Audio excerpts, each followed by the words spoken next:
In this video, we will demonstrate how to use manual mode on the LaserLight3. Manual mode is used when the data stream is not recognized or weight data cannot be extracted during auto-learn mode. To begin, press the menu button. With setup highlighted, navigate down by pressing gross net. Navigate to remote, down to manual, and then down to manual mode. Navigate to on and press tear to select. Navigate to wait begin and move down. The data string will be displayed with a blinking cursor selection below the first character. If necessary, move the blinking cursor to the beginning of the wait data string. Confirm the selection by pressing tear. Next, move down under wait end. Use the print button to move the blinking cursor under the last wait character. Once again, confirm the selection by pressing tear. Press the menu button to initialize and return to the main display.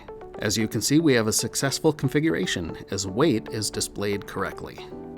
Thank you for watching ScaleTalk. If you have an idea for a future episode, please follow the contact information on your screen.